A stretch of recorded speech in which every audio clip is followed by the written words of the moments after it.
Hello everyone, Silent K here, and welcome to part 3 of the Tempest of the Gods card review. And we've got some interesting cards today. Jumping right into it, first up for Bloodcraft, Vlad, 5 mana 4/5, evolve, at the end of your turn deal 1 damage to all other followers. So this is basically a Flood Behemoth 2.0. It's 1 mana less, and instead of a clash you have an evolve effect that procs at the end of your turn. Typically you would use this sort of card for anti-aggro, so you're going to evolve it into stuff anyway, the same way you would have Harnessed Glass. Flood Behemoth doesn't really see play in any blood decks, so it doesn't really need this effect. Pure value wise though, it's not a bad card. Overall 0. Next, Galaretto, Devil of Love. 2 mana 2/2. If this follower can be targeted by enemy spells and effects, then your other allied followers can't be targeted. So it's basically a spell and effect ward, kinda like Elf Girl Lecia. It's interesting tech, but it doesn't really have much synergy with Bloodcraft decks. Bloodcraft decks don't really care about protecting their followers. The only card you might want to protect is Bloody Mary in a Bloody Mary combo deck, but other than that, it doesn't really synergize with Bloodcraft stuff. Overall, not a terrible card though, so we'll give it a 0. Next up, Blood Moon, 3 mana Amulet, countdown 4.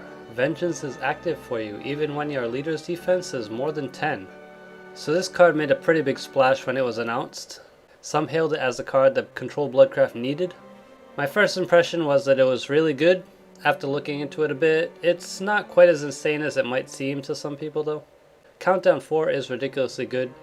It's going to be on the board for a while, giving you those free vengeance effects for a few turns. But looking at the vengeance cards, most of the good ones already see play, and those are the reactive ones in Control Bloodcraft decks. So even though it does help Control Bloodcraft be a little more consistent, it's not going to be like a super powerful card. It also does have some interesting combos with one of the upcoming cards we're going to look at, and maybe some Demon Commander lore memes. Overall good, but not anything crazy, so we'll give it a +1. Next, Dark Air Jammer, 5 mana 3/4. Fanfare, put a random follower that costs 2 play points or less from your deck into play. Repeat once if Vengeance is active for you. It's a pretty good value card. You're going to get your stats worth over 2 bodies, even if it pulls a 1-drop. But the card itself is a little too costly for aggro, and for control decks it's a little too passive. It would be pretty good for a mid-range blood deck, except there is no mid-range blood deck right now. So we'll give it an overall 0, just based on pure value. But considering there really is no mid-range Bloodcraft deck right now, it would technically be like a -1 for existing decks. Next, Assault Werewolf, 4 mana 2/5, Clash, gain Bane until the end of the turn if the enemy follower has Ward. So this is a fairly vanilla card. It's an okay Evo target against wards, so you could use it as a tech card if there are a lot of decks running wards in the mid game. Usually there aren't though. You also can't really cheat the effect since it's a clash. You can't like activate the clash and then remove the ward and then have Bane on this to kill something else. So basically it's a one-trick pony. Not bad value, but nothing special. Overall 0. And finally, Maelstrom Serpent, 8 mana legendary, 5/5. Fanfare, summon a Maelstrom Serpent. Repeat until your area is full if Vengeance is active for you. So if you're in Vengeance, or if you're comboing this with Blood Moon, you get a very hard to deal with board full of 5/5s. And yes, that combo is susceptible to AoE, but if you look at the current Control Bloodcraft decks, the win conditions do come a bit later, usually in the form of just general bursts from Temptress Vampire and Implancer, or finally in the form of Prince of Darkness. So there is room for this in Control Bloodcraft. Maybe not as a solid win condition, but just as a huge threat near the end of the game that they might not have an answer for. Overall, +2. On to Dragoncraft. First up, Hippocampus, 5 mana 3/5, Ward. Evolved, it loses the ward, but it gains +4/+2. Technically this has -1 stat when it's unevolved, so after evolving it, it really only gains +3/+2. However, even though there's not very many competitive cards in the 5 slot, there are still better cards than this one. Overall, -1. Next up, Rahab, 4 mana 2/5, Ward. At the end of your turn, gain +1/+0 for each of your remaining playpoint orbs. So if you play this without floating any mana, it's -1 stat over normal power curve. And typically you pay 1 mana for 2 stats, so the effect is really just hedging against accidentally floating mana. In other words, it's not an effect you would want to activate, like you wouldn't purposefully play this on 6 mana and float 2 mana, since you would only get a 4/5, which is basically a 5 cost follower, so it's still overcosted. And if that were the end of it, it would get an overall -1 just like Hippocampus did, but this is a 4 cost card, which means it's directly competing with Grim Reaper, which in the late game is a 4/5 ward without floating any mana, which makes this one even worse. So overall -2. Right about now all the Dragoncraft players are probably ready to uninstall, but don't worry. Next up is Sibyl of the Waterworm, 5 mana 4/5. Fanfare, gain an empty playpoint orb if this card is played on your 5th turn or later. At the end of your turn, restore 3 defense to your leader if Overflow is active for you. Now some people severely undervalued this card simply because it doesn't always activate on 5 mana. But you don't have to play it on 5 mana if you ramped earlier in the game. You can still hold on to it until turn 5 if you're doing well enough or if you have a decent enough hand. So this card is kind of like backup for ramp. If you miss your early game curve, then you can play this on turn 5 and get ramp. Or if you ramp earlier in the game, you don't have to play it on 5 mana, you can wait until turn 5 or later and play it and ramp some more.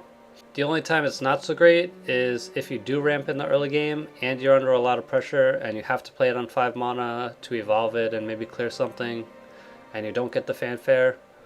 But that's a very small window. Usually by turn 5 you've ramped maybe once, sometimes rarely twice. But even in those cases, this is a much better tempo card than Draconic Fervor.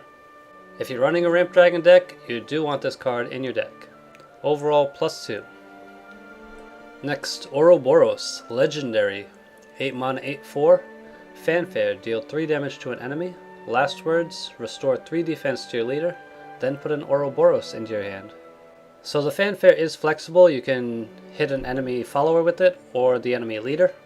And an 8/4 does have to be answered. It's not something they can just ignore or hope that a ward will stop. But it is slow as a win condition and does require 8 mana each turn to maintain it on the board if it keeps getting killed. So a useful late game card, but probably not something you want to rely on for the win. Overall 0. Next up, Dragoon Scyther, 3 mana 2/2, Bane. Fanfare, gain Storm if Overflow is active for you.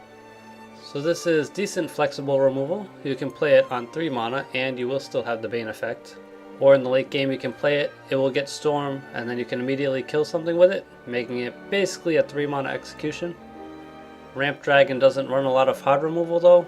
Basically the only late game hard removal is Odin, so if you're going to compare it directly with that for utility, then Odin is the better card. However, this is cheaper, so you could replace a cheaper card with it and run both. So not a bad card. Overall 0. On to Forestcraft, and we have some doozies for you this time. First up, Elf Queen, Legendary, 7 mana 6/6, Fanfare, restore X defense to your leader, X equals the number of shadows you have. Then change your number of shadows to 0. So Forestcraft is gonna be rich. Thrice! This card gains +2/+2 for 1 mana over Fairy Beast, and it doesn't require you to keep a large hand. Typically the first time you play Elf Queen, you're going to heal for a lot of health. Subsequent Elf Queens probably won't heal for as much, but they will still heal for a decent amount usually, since Forestcraft does generate a fair few shadows with all the tokens it has. But more importantly, a card like this enables Forestcraft control decks, which, as I touched on when I reviewed Vist, for the longest time I've said that there really is no good competitive control Forestcraft deck, and there won't be because there's no real incentive to play it over the Roach package, which can end games faster. A card like this is a fairly decent incentive, as well as the next few cards we're going to look at. Overall +2. Next up, Jungle Warden, 5 mana 4/5, Ward. Enhance 10, summon a Jungle Warden, then give all allied Jungle Wardens Storm. So this is an okay play in the mid game. Like most wards that cost 5 or more mana, it is susceptible to hard removal, but it is flexible. In the late game you'll have an 8 damage burst, which is more flexible than Silverbolt since it doesn't require a hand. So again, another control Forestcraft deck like Elf Queen that does give some incentive to dropping the Roach package, and it doesn't require a hand, so you'll have some flexibility in building your deck. You won't have to have a lot of fairy generators like you would with a Silverbolt or a Roach deck. Overall, +1. Also, I'll be sad if his battle cry isn't Jungle Monkeys, prepare for battle. And next, Deepwood Anomaly. Legendary.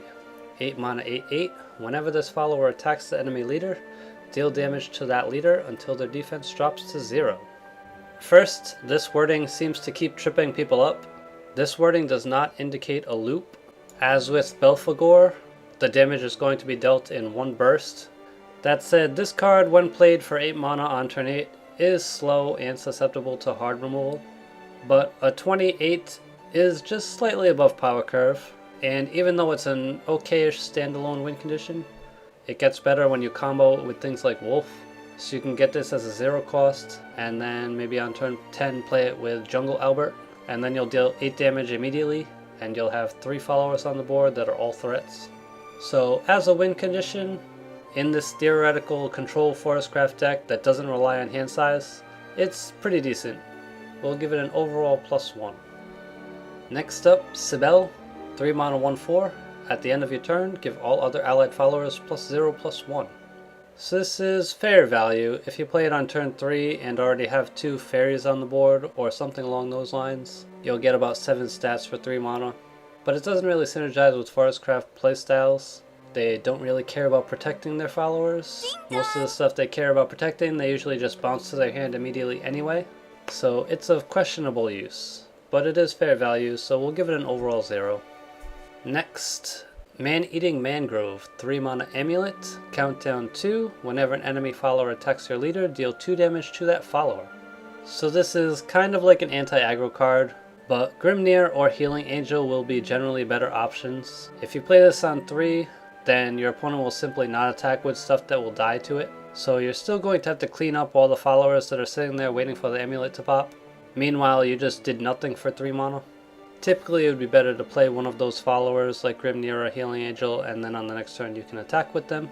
And you will also get the ward or the heal, which will help. So overall, -1. Onto Havencraft.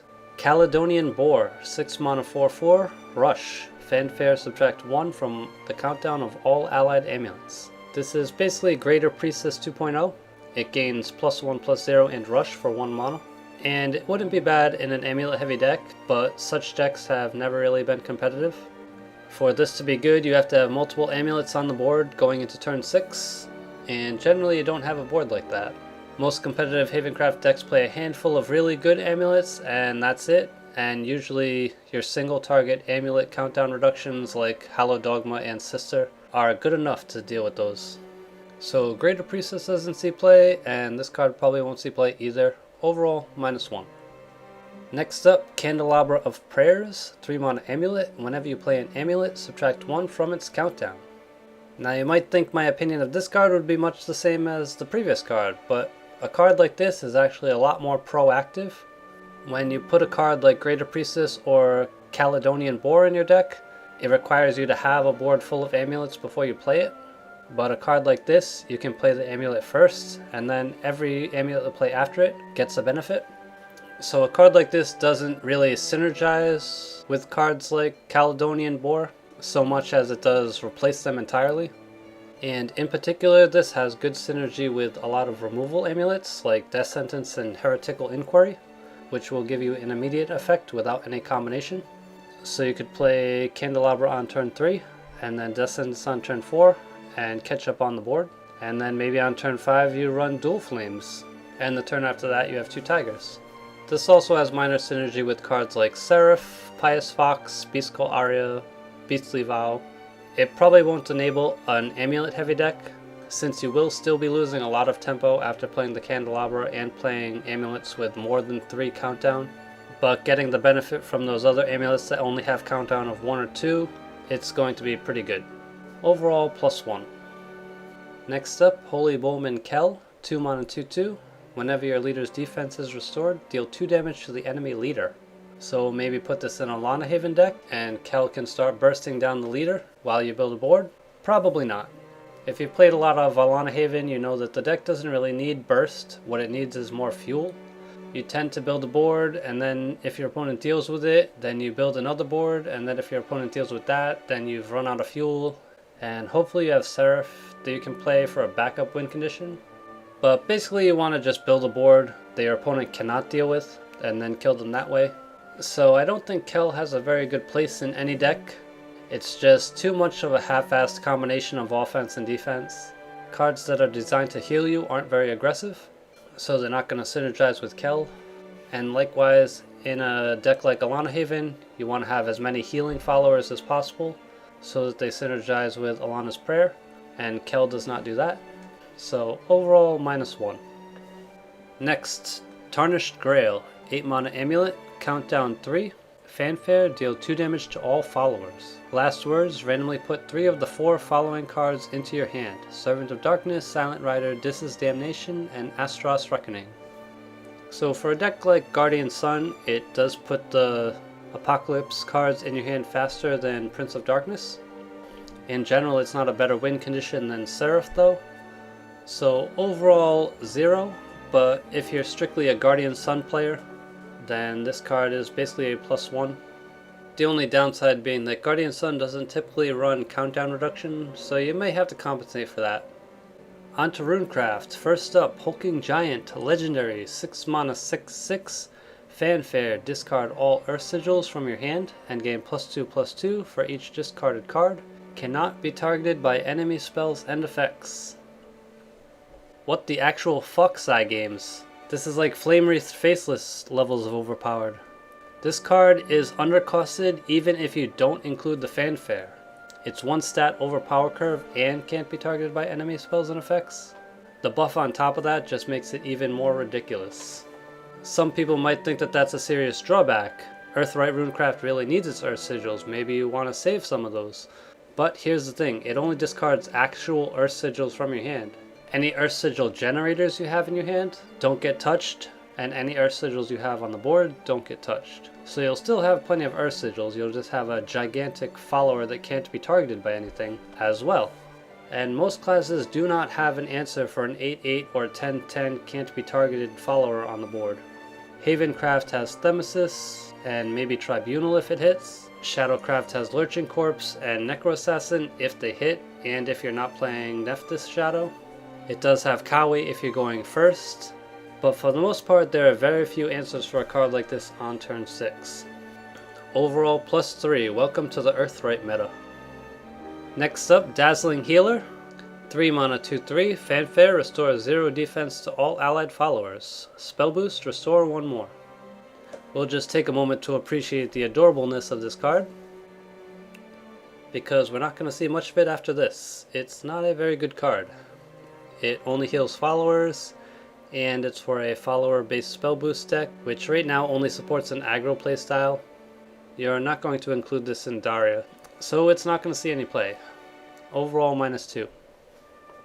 Next up, Magic Girl Melvi, 5 mana 4/4. Fanfare, both players draw cards until each player has 7 cards in their hand. Sammy skipped right over version 2.0 and went straight to version 3.0. This card will be insanely good, except when it's insanely bad because you've given your opponent tons of cards that they really could use. Memes will be had. But on a serious note, this curves right into Hulking Giant, so if you're playing Earthright you can fill your hand, probably put a few Earth Sigils in your hand as well, and then summon a friggin' 12/12 Giant or something. It will definitely have its uses, so overall +1. Next, Elder Mage of Dragonlore, 8 mana 4/4, Fanfare, summon a dragon. Earthright, summon a Windblast dragon instead. As an Earthright card, this is pretty useless since you've probably already won the game since you played Hulking Giant, but it's pretty good value if for some reason you still haven't won the game by turn 8. Overall +1. Next, Chimera, 7 mana 4/4, Fanfare, deal 4 damage to an enemy follower, subtract 0 from the cost of this card. Spell boost, subtract 1 more. So this is the tempo version of Lightning Shooter, and it has trade-offs with that card, but Lightning Shooter doesn't see play, and this card isn't going to either. The Daria deck is very tight, and it really only supports an aggressive playstyle. Overall, -1. On to Shadowcraft, Zombie Party, 2 mana spell, deal 3 damage to an enemy follower, enhance 7, then summon 3 zombies. So this is a pretty good card for a Nephthys deck. For 2 mana it should be compared with Undying Resentment, but utility wise it more closely resembles Pact of the Nethergod. It's a lower base cost than Pact, it has more shadows when enhanced, since you're getting 3 bodies instead of 1, and the effect is not binary, meaning you can target things with more health than it deals damage, whereas Pact of the Nethergod you can only target things with 4 or less health. And this has Death's Breath synergy. On the minus side though, it does miss the 4 damage threshold that Pact has. It's also a bronze being compared to a gold, which makes it a great budget option. Overall, +1. Next up, Ebon Reaper, 6 mana 3/6, Bane. Last words, give Bane to a random allied follower. This is Soul Glutton 2.0, and it gains +1/+1 in last words for 1 mana. However, Soul Glutton doesn't really see play, and there's no real reason for this to see play over that, so overall -1. Next up, Orthrus, 4 mana 1/2, Fanfare, deal 2 damage to a random enemy follower, then give +2/+0 to a random allied follower. So this deals random damage, it gives a random buff, it requires a board, it has a terrible body. This sort of effect would be better in an aggro deck, but this particular card isn't going to be good in an aggro deck, especially for Shadowcraft who has the Phantom Hollow combo. It's just not good enough to see play. Overall -1. Next up, Dolor Blade Warrior, 5 mana 4/5, Fanfare, destroy an allied follower and give this follower +2/+2. It doesn't activate if no other allied followers are in play. So in the 5 cost slot, Shadow does lack good 5 drops aside from Cerberus, but comparing utility, it does not compare well against Soul Conversion, Necro Assassin, or Erd, which give you a lot better value for the destruction of your followers. And Last Words decks don't really need more Last Words activation. Typically you have an activator like Erd or Necro Assassin in your hand and you have nothing to play it on, unless you have a cheap follower to combo it with. So a card like this, which just gives a basic buff, isn't really going to see any play. Overall -1. Next, Death's Ledger, 4 mana amulet, countdown 2. At the end of your turn, put a random Shadowcraft follower that costs less than the total number of playpoint orbs from your deck into play. Then destroy that follower. This is pretty terrible due to the random nature of the effect. Even if it's late in the game, you're not likely to draw a high cost follower. And even in a Last Words deck, this just doesn't do enough of the cost. For 4 mana you get 3 shadows and 2 completely random effects. Not very useful. Overall -2. Onto Swordcraft. Captain Lecia, 3 mana 2/3. Fanfare, all allied officers can't be damaged or destroyed by spells and effects until this follower leaves the area. So this has the same sort of spell and effect ward that Galretto has, except Sword actually does want to protect its followers. Most Swordcraft buffs can only hit officers, so being able to protect those officers with a commander in the early game is very useful, especially if you're running an aggressive deck. So overall +1. Next up, Roland the Incorruptible, 7 mana 4/5, Ward. Fanfare, summon a Durandal the Incorruptible if there isn't an allied Durandal the Incorruptible in play. So basically you can only have one Durandal the Incorruptible on the board at a time. And a Durandal the Incorruptible is a 7 mana amulet. Enemy followers, spells, and amulets can't deal more than 4 damage at a time. So on the plus side, the body can't be killed by 1 hit aside from hard removal or bane, since it has 5 health and your opponent can no longer do more than 4 damage at a time. And this greatly limits the high damage finishers like Dimension Shift, Roach, Aegis, Anomaly, things like that. But on the minus side, it's rather weak against aggro or mid-range decks, which will just remove the ward and then kill you 4 damage at a time. Overall though, it should be a good card for control Swordcraft. +1. Next up, Vagabond Frog, 3 mana 1/2. At the end of your turn, gain Ambush. So this card is fairly low on tempo since it is 2 stats below power curve, but it is very high on aggression and a solid buff target since it does regain ambush at the end of every turn. I don't think this enables a Rogue's Creed deck, but it is very good for an aggro deck. Overall 0.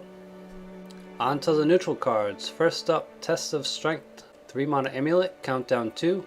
Leaders cannot be attacked if there is a follower that can be attacked in their area. A lot of people got pretty excited by this card, but much like Man-Eating Mangrove, even though it is kind of anti-aggro, cards like Grimnir and Healing Angel will still generally be better options. If you play this on curve, then you'll have basically played nothing for 3 mana. You'll just have whatever followers you had the previous turn or two, and the countdown is very short, so you're not going to get much life out of it on the following turns. And comboing it in the mid or late game basically means you're paying 3 mana just to give a follower ward, which isn't very good value. Overall, -1. Next, Wise Merman, 1 mana 1/1. Fanfare, give +1/+0 to an allied neutral follower. So this is basically Abusive Sergeant with a permanent buff, but it only works for neutral cards, making it a neutral craft card. So we'll give it a +1 for neutral craft. It's something you can play on turn 1, and the buff can be useful later in the game. Not too bad. Next, Frozen Mammoth, 3 mana amulet. When you play a follower that costs at least 7 play points, destroy this amulet. Last words, summon an Imperial Mammoth. An Imperial Mammoth you might not recall is just a vanilla 6/7 released in the previous set. So basically this card is like Dragon's Nest, except the card that you draw is always going to be a 0 cost 6/7. And being a better Dragon's Nest is still a pretty bad card. There are some hijinks possible with Lord Enemy or Eidolon of Madness, but in general it's going to be too slow to be a competitive card. Overall, -1. And finally, we have Owlcat, 2 mana 2/1. Clash, destroy the enemy follower if its attack is 1. So this card is insane against any follower with 1 attack, which includes your fairies, not just your fairies, but also your water fairies, and your Elfchild Maze, and your fairy champions, and your Felper kittens, and your Quick Bladers, and your goblins, and your vanguards, and your ivory dragons, and your ambling wraiths, and your skull beasts, and your Cursebrand vampires, and your fairy whisperers, and your elf guards, and your oathless knights, and your dragon newt scholars, and your princess vanguards, and your skull cradle widows, and your sweetfang vampires, and your uriases, and your snake priestesses, and your ascetic knights, and even your ruthless assassins, and your Spartoi soldiers. Basically anything with 1 attack just instantly dies against the formidable Owlcat. And a lot of people can't respect how amazing this card is, but simply put, this is one of the best designed cards in any card game ever, so if you can't see how magnificent Owlcat really is, then you're simply bad at the game and you need to get good. You should probably just remove yourself from the human gene pool. The glory of Owlcat is eternal. The glory of Owlcat will lead us to redemption and salvation. If you cannot understand the glory of Owlcat, then you simply have no place in this world. So all glory to the Owlcat, now and forever, and wait, where was I? Oh yeah, Owlcat. Overall score, +10. Thank you all for watching, hope you enjoyed the video, please tune in again for more Owlcat next time.